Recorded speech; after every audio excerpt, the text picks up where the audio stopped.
Welcome to the Simplify, Lead and Grow podcast, where business leaders share real strategies for growth. Hosted by Steve Kopecki, each episode offers insights to help you simplify, lead with purpose, and achieve success. Get ready for a wealth of knowledge and inspiration. The journey to simplify, lead, and grow starts now. Hello and welcome. I'm Steve Kopecki, the president and owner of Compass Performance, Inc., an executive and business coaching company.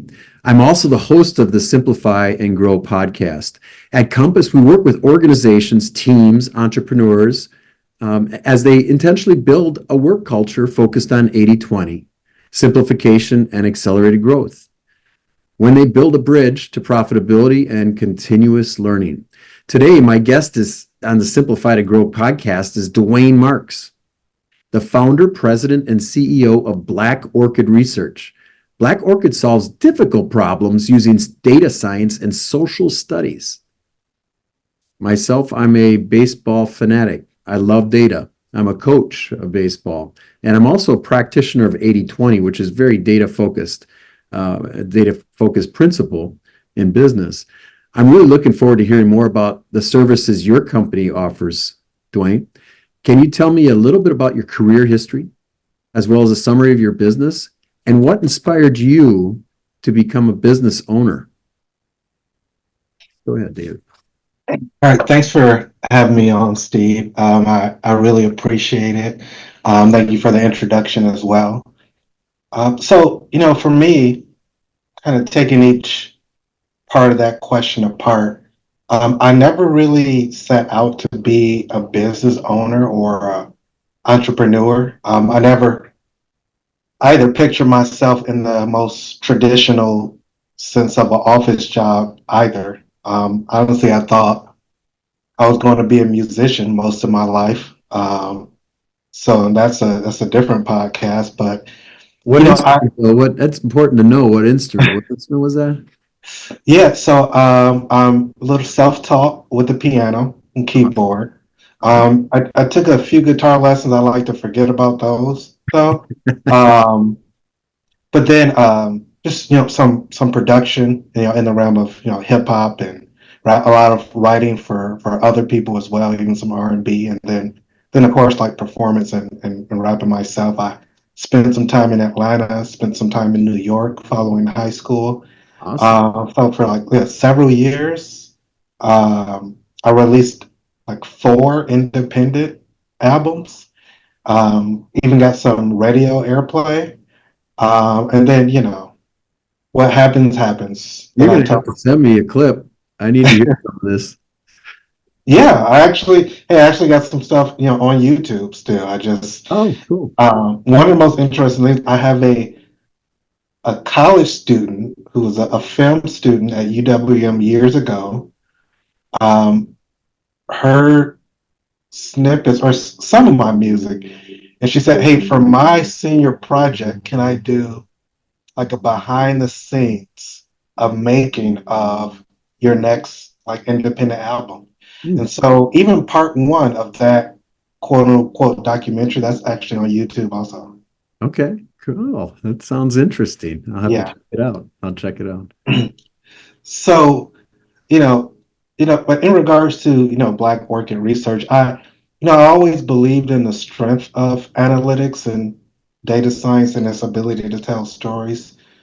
You mentioned, baseball and sabermetrics, and, we talked about the movie Moneyball that came out in 2011 and, 2012, 2013, 14, really buzzword within the NBA and NFL and other professional sports, and which probably up until that point it really hadn't been probably utilized, but not talked about in that sense as far as analytics.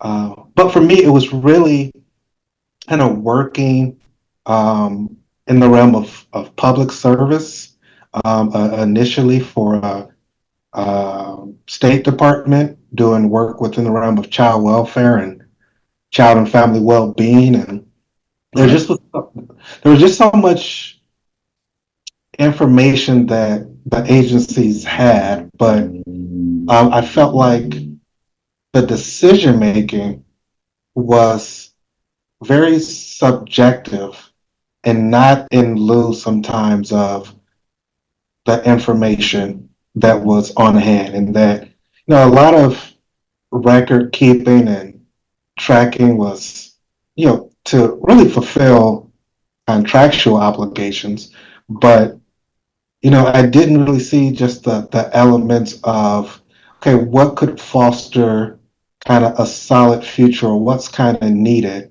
How can we be more objective about it, right, and less subjective? Mhm. Um, Give me and an, so, give me a specific example where there's no confidentiality breach or anything like that, but where you could use data to sort of be more specific and tell a story that maybe there were some ahas that came out of the situation. yeah, sure. So I'll jump ahead a year to answer that question. Where now actually maybe 2 years, because I'm finished with grad school. I'm Mhm. working as a research analyst and in the policy kind of division of this department, and we are looking at this is a great example. We are looking at eligibility and outcomes from kids enrolled in kind of youth to adult transition programs. So from youth to a certain age, 16, 17, transitioning from a youth to an adult, Mhm. um, you become eligible for this program. Um, so one of the issues was that the outcomes were pretty bad, and the enrollment was just the ratio of enrollment was really low Mhm. compared to the what should be the eligible population. So just from a percentage standpoint, you're going to have, when you have a smaller kind of population size, um, every outcome that's a negative one is just going to be more impactful to that overall number, right? Because small sample size and numbers are inflated. It means a little bit more. That's when we do research. You want a big sample size, right? Okay. As large as possible. And so, looking through the kind of doing the research and doing some interviews and kind of looking at the data. So we're looking at, okay, age, um, outcomes of program, demographics, and I won't get into the minutia every variable, but essentially there was just subjectivity around whether this kid should go into this program. So it was totally irrespective of their eligibility. It was more on how did the decision maker kind of personally feel about whether this kid would be successful or not. Yeah. And if they felt like they didn't think they would be successful, then irregardless of eligibility, they were less likely to recommend them for the program, Mhm. Mhm. Okay. right? Um, and so, unfortunately, another aspect of that had to do with demographics. So again, most of the youth being not recommended for the program were young black males, Mhm. right? So that doesn't look good either on Right. paper. So now you got a disparity according to what has historically been the least or not most equitable situation. And so that project is kind of example of like, hey, here's the data. Hey, the selection of this should be based on you know just eligibility criteria. Mhm. Doing interviews as appears that it's not. Another quick one was also, and this one's a lot quicker example, is that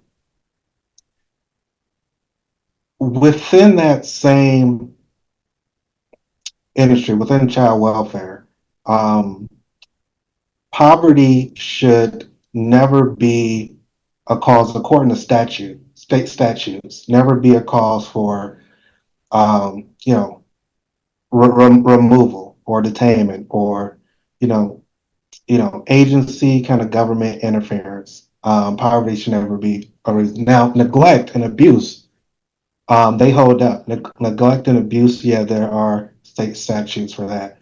Hmm. Um, but however, when you look at the um, data, um, the majority of kids involved in the system was neglect. So it was for the reason of neglect, not abuse, right? Hmm. Then you look down the reason or the justification for the neglect.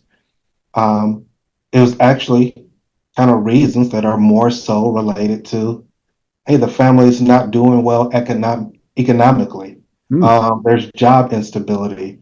There's they're transient as far as housing, Right. right? Right. And housing is actually, Steve, like the biggest key indicator. It's like the strongest variable in relation to all of this. It's and I could say it across the board for other things as well, just like housing. Then there's the geographical piece of housing certain zip codes. So here you are with a large percentage of youth involved in the system, the majority of, under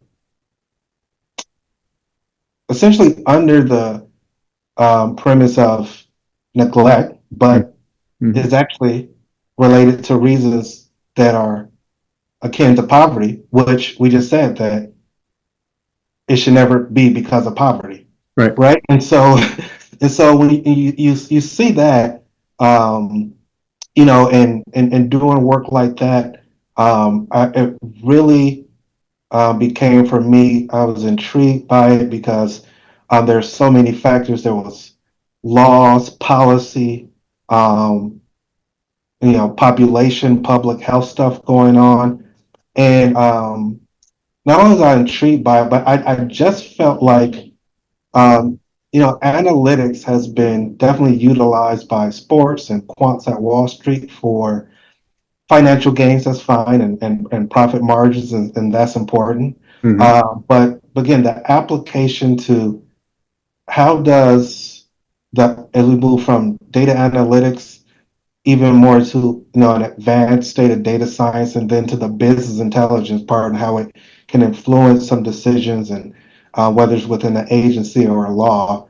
um, I just felt like, man, we could have really a global impact, like something positive here, Yeah. right? And that's what got me to thinking as I just was successfully moving through projects and seeing changes made, and having the opportunity to visit the state capitol. I was like, I think I could do this on my own, out from the umbrella of just looking at the things I have to do, but really kind of tackling some issues that may be county to county, state to state, and maybe population issues that certain cities may have.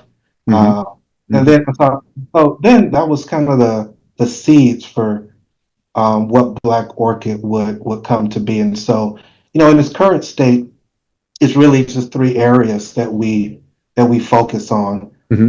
through that same lens that I just described. It's social sciences, similar to kind of what I just talked about, Right. is Right. healthcare and public health. And then the business analytics part of now, you could fold the discussion around sports, NBA, NFL under business. You could fold that under the kind of banking, manufacturing, companies who are more they're for profit, small, medium, or large size. If they're not inclined to have their own team, Hmm. maybe may outsource or consult with a company like Black Orchid Research. But yeah, that's kind of the genesis of everything, and just my experience, and um, why I wanted to do this. Okay. Is your business more of a not for profit or for profit? We're definitely for profit, Steve. Yeah. You know, I would say, you think about, um, sustainable and renewable energy, Hmm. in the notion of clean. It's not that we're talking about not providing energy for things to run. Hmm. Things have to run, Right. right? But can we do this in a different way, Yeah. right? Can we do it? Excuse me. Hmm. I think about a couple of blogs that's on the Black Orchid website. You could, see it at blackorchidresearch.com. One I wrote was called Ethics Hmm. in Data Analytics. And then another one was called Tomorrow's Analyst as a Social Analyst. It's just because I think there's room for everything. I firmly believe there's room to make a positive, good impact, and there's room to still make money and revenue from that as well. Hmm. Hmm. So yeah, I think there's definitely a need for data in business, and many decisions that should be more data focused are based on how a person feels or thinks, and that can get kind of dangerous, right? Because that's all based on our experiences and our filters, and we can make decisions that might not be the best decisions for the mhm, organizations that we're a part of, but we think we're making the right decisions. But right. then you start looking at data, and as your first example, we're putting the wrong people we're deselecting people that should be in the program, um, and ultimately, then our results are even worse off than if we at least put the right people in the program, and then we'll assess how the program does based on what its purpose is. Right. So How can you know the outputs are? Sorry, I got a cough here. that's okay. We will edit, no problem. Okay, I was fine. But how can you really judge the outputs?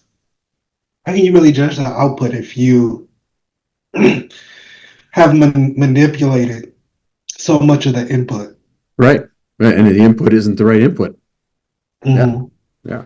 Uh, you put it through the system, and the system tries to make it the right output, but it's not the right. In the world of business, it's not the right material coming in. Right. Right. Um, okay. Good. Well, with all of this going on, because there's three different areas of your business, how do you maintain balance and work-life balance? What are some of the things that you do? Some of the rituals that you do to make sure that you have balance between the business that you're putting together and building, as well as all those other things that are important in life for you. So yeah, so for me, I have a 12-year-old who is very active Mm-hmm. in a lot of things, soccer, track, basketball, baseball. Okay. I'm actively involved in these activities. Okay. So by default, I just don't have a calculation, you know, but more so a rule of thumb for me is just that I'm going to be at everything. And so to me, when something is a priority, Mm-hmm. it just is. And for me, I have faith that it'll balance itself out, Okay. because I'm prioritizing what I should prioritize. Right. Um, but if anything, despite how busy people see that I am, um, I'm always leaning into my family. Um, there's a notion. I mean, I just a couple of days ago, resource fair, I did an interview with the local news here, Mm-hmm. and as much as the things like that, indicate to people that, oh, this person's busy, but still that might be air and then, but in actuality, later on that day when people saw it there. I was at my kid's soccer practice, Oh, okay. and so I'm always leaning into that. But Which station was this? TMJ? TMJ4, Okay, cool. yeah, TMJ4. It was Simone Wooldridge who ran the piece, Hmm. and so but a lot of what I do, you know, and I'm careful not to say that everything I do is filtered through the lens of my personal faith and value system, because I do fall short. So but I like to think that most of the things I do, most of how I prioritize life and decisions I make is kind of based on my faith and my value system. So the prioritization of family, and sure, I could probably use a little bit more days off in general. Hmm. I could always use more, but I think I've struck a pretty good balance. Well, that's good. And we all have to continue to develop and do better in everything that we do, right? I mean, that's part of growth and being alive, right? Right, right. So awesome. Um, could you offer a glimpse into the future of your business and what does it look like as you're moving forward? Yeah, I think a large part of it, as much as it is about growth and revenue, is it's a little bit of propaganda and education too. Mhm. Because I think, and that's why I wrote, some of the blogs like Ethics and Data and Tomorrow's Analyst being a social analyst, because part of the education and propaganda that I just feel like it's kind of Black Orchid's responsibility to spread is it's kind of so what we talking about, kind of the need for, assessing things through just a lens of holistic global impact. So, how do we do that? I think in concert with projects and working with companies is also kind of seeking out opportunities to be a little bit more visible. Mhm. Um, Conferences more. I've kind of since 2019 kind of been in the shadows, kind of head down grinding, but opportunities like this with you, Steve, as far as a podcast to be again a little bit more informative about um, analytics. And I feel like Black Orchid will kind of reap from those seeds, because even when I one of my kind of lectures I talk about, okay, data analytics, data science, and business intelligence, the difference and how those things work together, and Mhm. the benefit of incorporating um, those things, or being able to have a company like Black Orchid help you to incorporate that into your strategic planning. Right. And so some of a company understanding kind of, okay, well, you took us to C with the analytics and the data of this. How do we move into D until it becomes more of a part of our strategic planning? Which a lot of, again, another niche thing about Black Orchid, a lot of data analytics companies won't kind of do that. They'll, sure, they may be, hey, here's the descriptive analytics, the dashboards, the visualization. Here's a little bit more, predictive of what you look like from kind of revenue trend and so forth. And that becomes isolated to maybe one or two departments, Steve. Mhm. But when you talk about a company's strategic plan, right, it's the whole company. Right. So how do you, from a business intelligence people, how do you then kind of walk through kind of how to utilize all this information in real time? And again, that's what I think we do really well, um, because of it's a behavioral psychological piece too. And so, I really want to make sure that that enters the mind of our clients when they come and work with Black Orchid. Mhm. Um, what's going to be the best long term for us, for people. Yep. And so I hope in the future that that can help to kind of really change the terrain. I know it's difficult because the biggest profits and outcomes are king, but I definitely want to continue to work on Black Orchid Research as being more of a global brand. Um, outside this industry, if you ask people or poll people about, hey, when you think of an analytics brand, who do you think of? I don't think many people have an answer. Mm-hmm. As Mm-hmm. opposed to, hey, when you think of like cell phone carriers, who do you think of? When you think of, Sprint. car manufacturers, who do you think of? When you think of soft drinks, who do you think of? There's all kind of names that pop up Yeah. because these are like global brands, and so I really wanted to do that in the sphere of data analytics with Black Orchid, really. Okay, great. It is in the world of business, like you say, having that upfront strategic data is critical to setting up the rest of the organization's plan. It can, if it's a product-oriented organization, and you recognize the market size potential, and you can use the data to say how much of that we have today, and you can set up objectives around how much do we want to gather and gain of that market, how much do we want to take away from the competition, et cetera. Right, That's one way. I mean, there's also looking internally, and then internally using data, because most organizations, as they grow, even us as entrepreneurs, we kind of get into things sometimes that we shouldn't have, and we continue to do them. And but they don't provide us with any value, or low value compared to other things. That's that whole principle of 80/20, right? right, And to have the data to say that this is something that's real valuable for us, and this is something that takes a lot of our time, but it's not really all that valuable. Maybe we should stop focusing on it, or maybe we should do something different with it and treat it differently.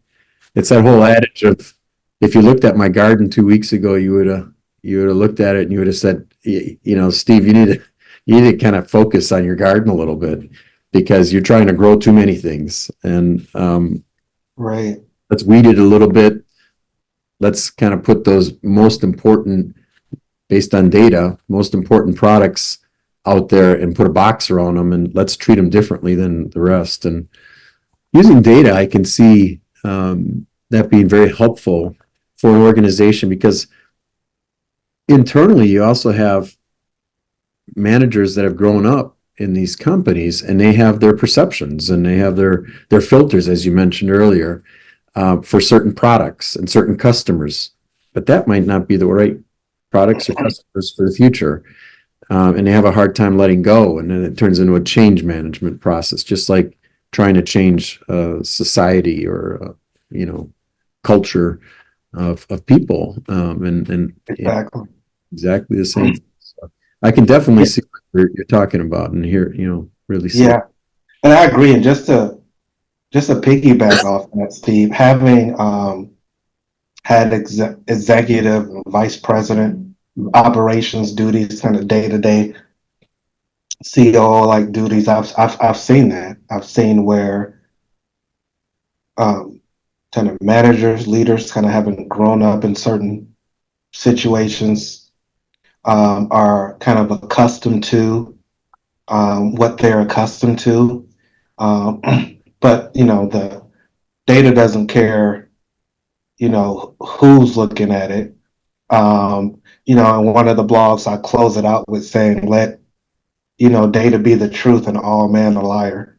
Um, you know, because honestly, I think that from a strategic you know point of view, and we're talking about you know pivots and new direction, and kind of that whole red light, yellow light, green light notion. What do we stop doing? Red light. Hey, what do we need to maybe slow down and think about it? We should be doing this, Yep. and what's still beneficial, right? Green light. Yeah. Um, and I think that really kind of plays into what we're talking about in the strategic planning. That when you have the information just in front of people and it's telling a story, because that's the thing that Black Orchid is really good at, is um, how do you digest this into story and narrative? The reason that I feel like I was relatively successful in the stints that I've had at different places as a analyst because I was really close to um, the people aspect, the story, Mhm. because a lot of times if you can't connect kind of the narrative and what this means, people have a hard time with that, especially um, in regards if there's going to be change management or if you're trying to prevent having to implement massive change. Mhm. Then you got to be able to connect the dots with people in that narrative piece. And so kind of our tagline really has been at Black Orchid is kind of know your data, know your story. So, yeah. Oh, excellent, excellent. Yeah, I definitely can see that, and data would help sort of validate the story, right? And Yeah. that you're telling, and um, yeah, I see the threat from strategy all the way to action, if you will, and very interesting, very interesting. Now, now you're an entrepreneur, and what advice would you give to an entrepreneur that's starting out? Yeah, I think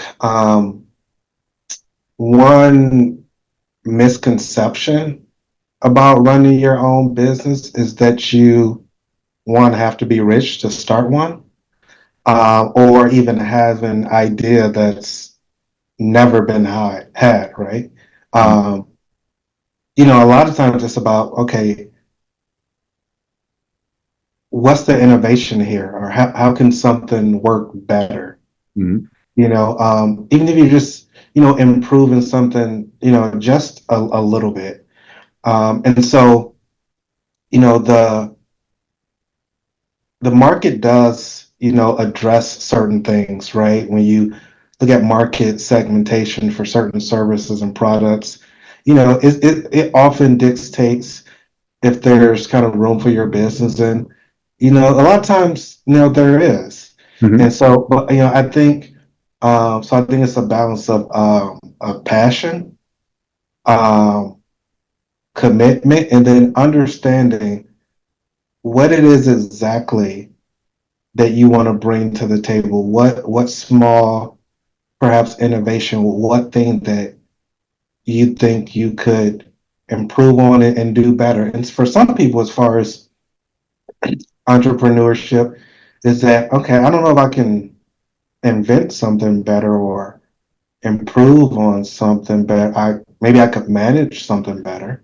Mhm. And so there's that realm of entrepreneurship where it's not necessarily a new idea or innovation, but it's better management of a current process or entity, be it franchise or otherwise, that could just be done better as well. So I would say there's just different avenues, and as long as you got the passion and the commitment, um, it's definitely attainable. Yeah, yeah, you can always improve upon something. Hmm.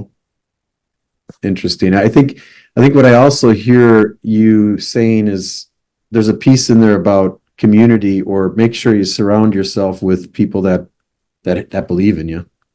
If you're going to go out and be an entrepreneur, sometimes it's going to be easy. Things are going to just kind of be driving really, really good, and everything's going to be happening. And there's going to be times when you're like, well, what am I doing? Right? And Right. in those times, make sure you have that network of people that you can, they'll give you a little bit more energy when you need it. Uh, Absolutely. Right. That's so key. So and key to then, have that positive talk.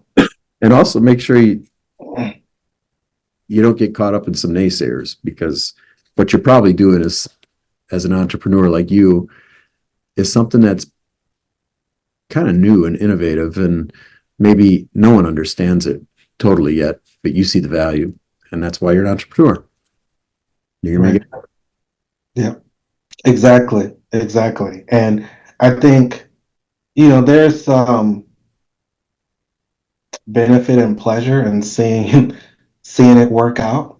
Mhm.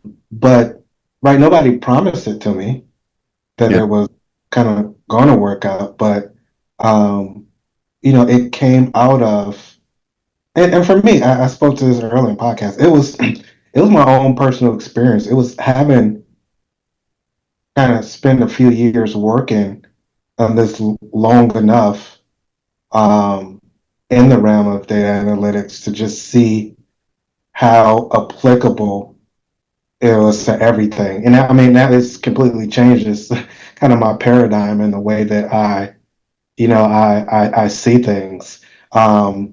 They were, I was at, talking about TMJ4, I was at that event,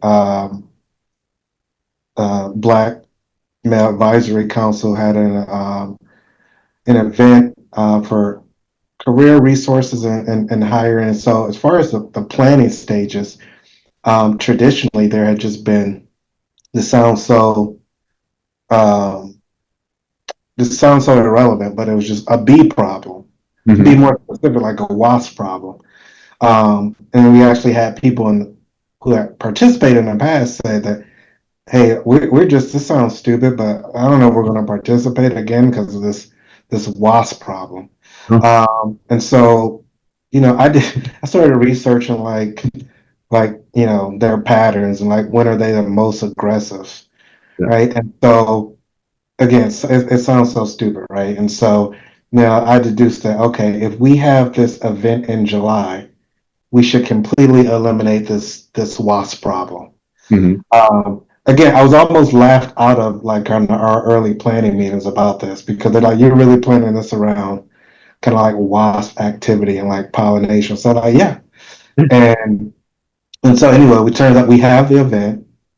The only place you see a wasp is on the kind of lavender plants that are, we're talking about like a 3-foot area. Yeah. There's not a single wasp by the food, and we had a lot of food out. Again, had that been years prior, people are running, tripping over the curb to try to get away from it. It destroys the event, yeah. It destroys the event, and then we had not a one problem. And so again, it sounds like such a, but just in all ways, in all kind of ways in my life, I'm a researcher at heart, and I'm convinced that, one of my analysts said, "Hey, Dwayne, I'm more than ever convinced of you being a data-driven leader by this whole bee and wasp situation," because that was brilliant. So, hey, they were almost not going to have the event, Wait a second here. I do a little research, check out the pollination pattern, and we're not going to have it in October because they'll eat us alive. But right. Yeah, so that's great. Excellent. Well, thank you, Dwayne, for this discussion. This has been terrific. And as we wrap up this Simplify and Grow podcast, it's clear that you embody the spirit of innovation, strategic insight, and definitely data analytics. From founding Black Orchid Research to leveraging principles like 80/20 and data management, you've shown how to turn complex challenges, even simple challenges, into good outcomes and actionable insights. Your journey highlights the importance of staying adaptable, balancing work and life, and you keep it simple. You keep it simple and continuously evolving. For aspiring entrepreneurs out there, Dwayne's advice to embrace change and focus on what truly matters is invaluable. Thanks for tuning in, and remember, simplifying processes is important. It allows you to focus on growth and allows you to set your path to success. Until next time, keep simplifying and growing. Thank you. Thank you. All right, I'll just stop the recording. Thank you for listening to the Simplify, Lead, and Grow podcast. We hope this episode provided you with valuable insights and actionable strategies to apply in your leadership journey. If you enjoyed the show, consider subscribing and leaving a review to help us reach more listeners. Be sure to share this podcast with fellow leaders ready to simplify their approach, lead with purpose, and grow their business. Until next time, continue to lead with passion and grow with purpose.